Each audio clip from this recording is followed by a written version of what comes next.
beralih pada penampilan kita yang terakhir, yaitu dari program IICP International Islamic Class Program.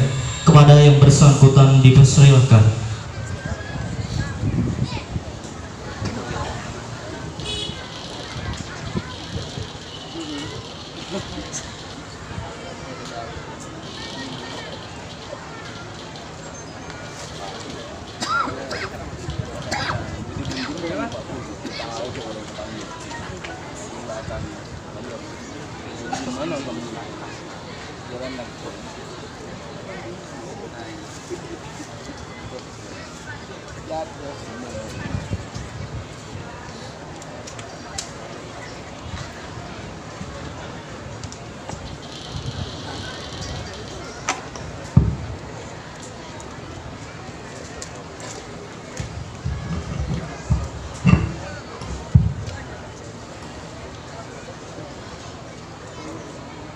Let me introduce myself. My full name is Muhammad Tashil Baihaqi. I come from Socah Bangkalan and I now study at Puncak Darussalam Islamic Boarding School, exactly in IICP International Islamic Class Program. Let me introduce myself. My name is Radit Nazil Haramain. I come from Batu Bintang, Batu Marmar, Pamekasan. I study at Puncak Darussalam Zakli IICP International Islamic Class Program. Assalamualaikum warahmatullahi wabarakatuh. Alhamdulillahi rabbil alamin, wa bihi nasta'in ala umur dunya waddin. Assalatu wassalamu ala asrafil anbiya'i wal mursalin Sayyidina Muhammadin wa ala alihi wa sahbihi ajma'in, amma ba'du. Yang kami takzimi, Yang Mulia Kiai Haji Abdullah Nantibian selaku pengasuh Pondok Pesantren Puncak Darussalam, and our excellency Raden Kiai Haji Hasbullah Samsul Arifin as the leader of Darul Ulum Banyuanyar Boarding School. dan yang kami takzimi Yang Mulia Kiai Haji Ali Kararsin Haji selaku pengasuh Pondok Pesantren Darut Tauhid.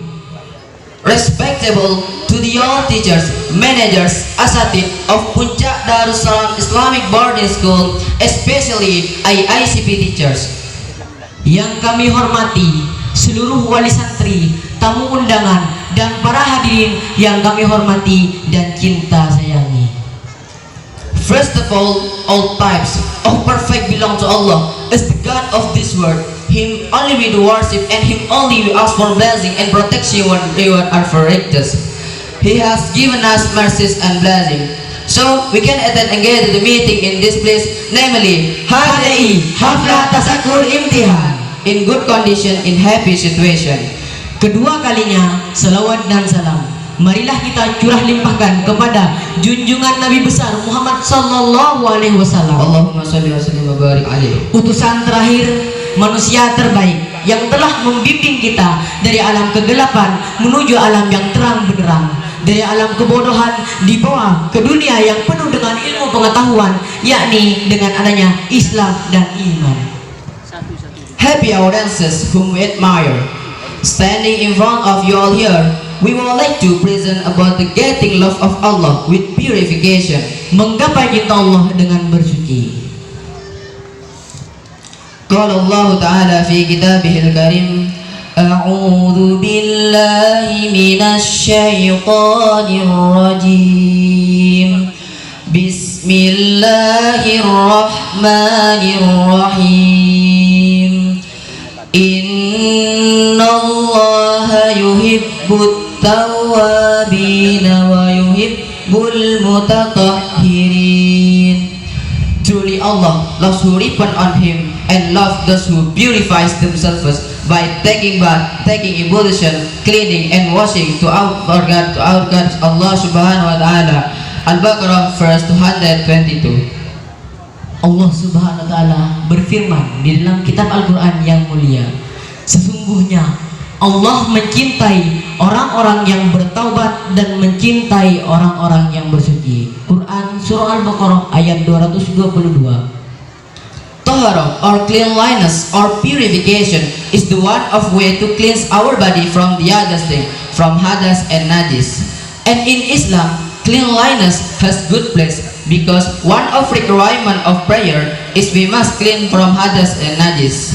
And before we take prayer, we must take ablution first. And if our ablution is invalid, how about our prayer? So we must clean our body first. Because Prophet Muhammad sallallahu alaihi wasallam ever said that Allah will not accept your worship if you have hadas. But before we know far about it, we must know the kind of water can be used to clean. There are 7 kinds of water. That is rainwater, sea water, river water, well water, snow water, spring water, and the last is dew water. Taharah adalah salah satu cara untuk membersihkan badan kita dari hadas dan najis. Di dalam Islam, kebersihan itu memiliki tempat yang baik karena salah satu syarat sholat kita harus bersih dari hadas dan najis. Sebelum kita sholat, kita harus mengambil wudhu, dan apabila wudhu kita tidak sah, bagaimana dengan sholat kita? Maka kita harus bersih. Yang pertama, badan kita, karena Rasulullah SAW bersabda, Allah tidak akan menerima sembahyang kita apabila kita berada dalam keadaan hadas. Tetapi sebelum kita mengetahui jauh tentang hal ini, kita harus tahu macam-macam air yang bisa kita pakai untuk bersuci. Yaitu ada 7. Air hujan, air laut, air sungai, air sumur, air sumber, air salju, dan yang terakhir yaitu air embun. Now below dances whom we value are. After we know about it, we must know the kinds of water can be used to clean. Because only one kind of water can be used to clean, namely mutlaq water. The water which is not makruh to use. It means that the water is pure and can purify to the other thing, exactly to our body. And the mutlaq water, that water come from the sky and the water come out from the earth. Water come from the sky, that is rainwater, snow water, spring water. And the water come out from the earth, that is river water, well water, sea water, and the last is dew water. You can use from the 7 just now I have mentioned before. Para hadirin hadirat yang dirahmati oleh Allah, setelah kita ketahui tentang hal ini, kita harus tahu macam air yang bisa kita gunakan untuk bersuci. Air mutlak, air suci yang mana tidak makruh untuk kita gunakan.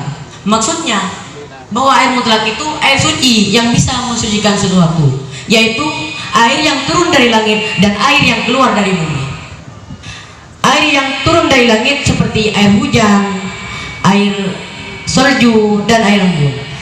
Dan air yang keluar dari bumi yaitu air laut, air sungai, air sumur, dan air sumber.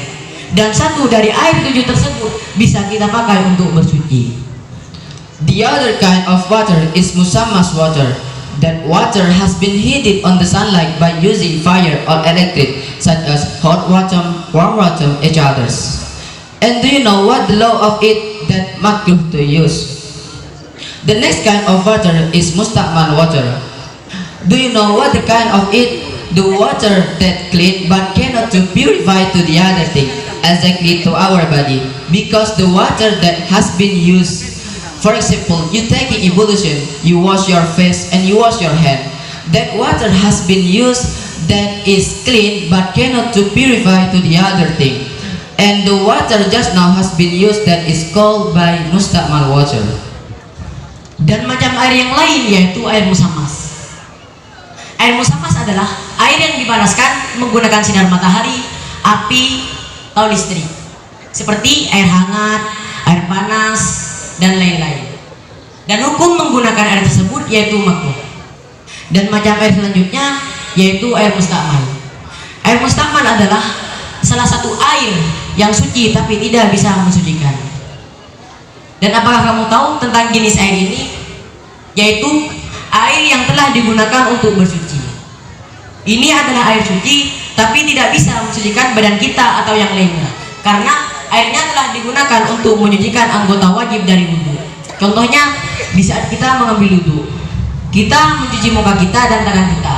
Maka air yang telah digunakan untuk mencuci muka kita dan tangan kita itu yang dinamakan air musta'mal. Jadi air musta'mal itu air suci tapi tidak bisa mensucikan barang lain. The next is mixed water. Mixed water are divided into kind. The first is pure element and the second impure element. Selanjutnya air campuran. Air campuran dibagi dua macam. Yang pertama elemen suci, yang kedua elemen tidak suci. The first is pure element. These categories include the water has been mixed with substances like tea, coffee, juice, soap, saffron, and so on. That object is pure by the Sharia, which is the water not has been mixed with the other substances, not longer call it water. Yang pertama yaitu elemen suci. Kategori ini adalah memasukkan air yang dicampur dengan zat seperti kopi, jus, kuah, dan lain-lain, yaitu benda yang benar-benar dipertimbangkan oleh syariah. Cairan ini masih betul-betul mengandung air, tapi sudah dicampur dengan zat yang lainnya, sehingga elemen ini tidak bisa kita katakan lagi sebagai air yang asli. The second is impure element. Impure elements are divided into two subcategories.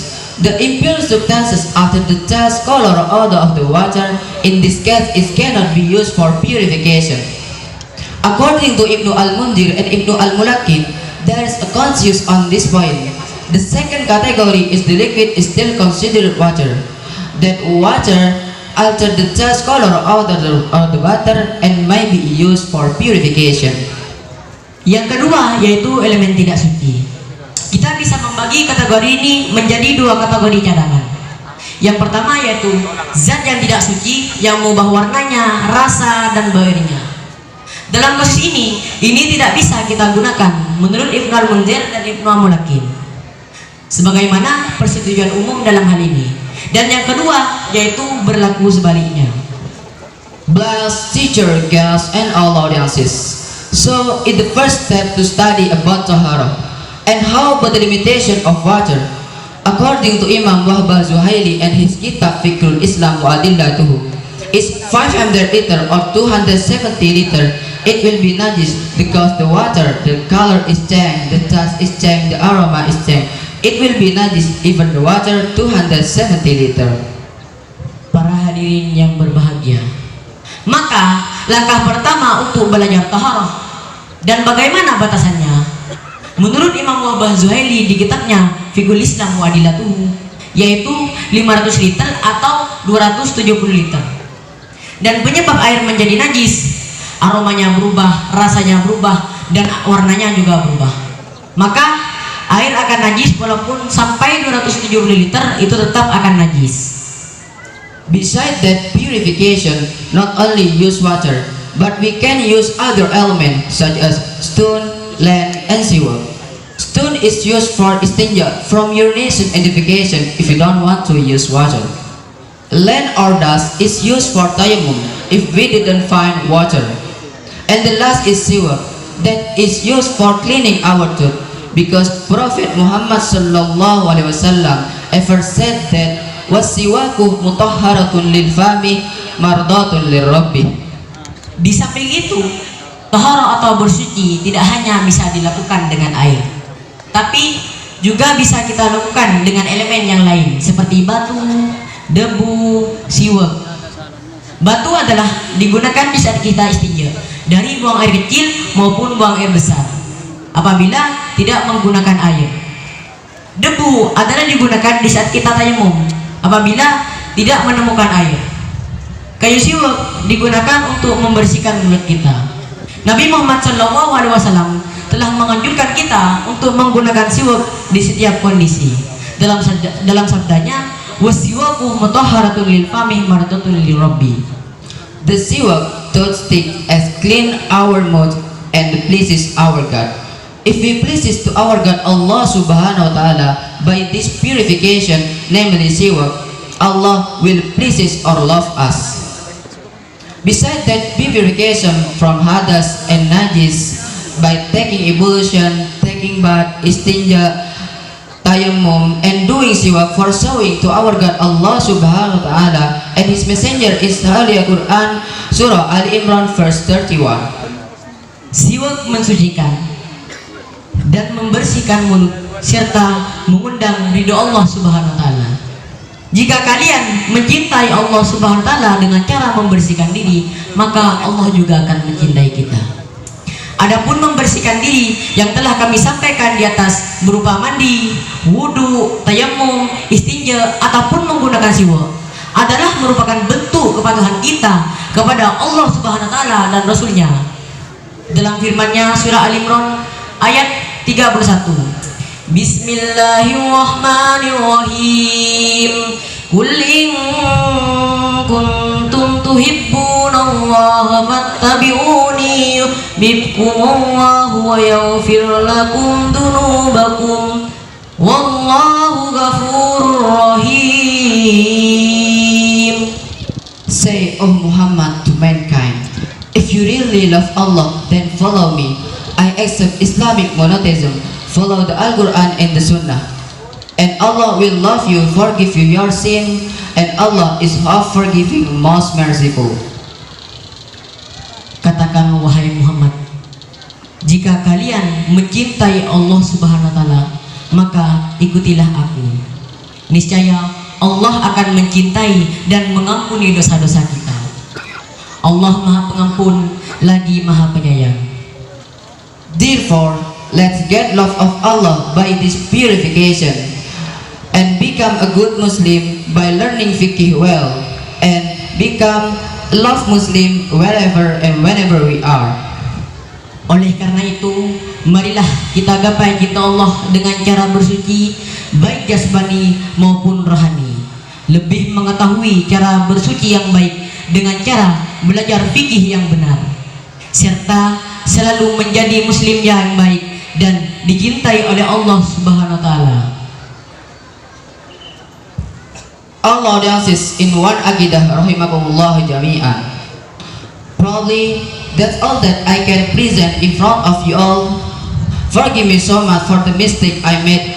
May we get some beneficial and useful thing from the explanation before, and may we get some implement in our daily activity and become good Muslim, love Muslim.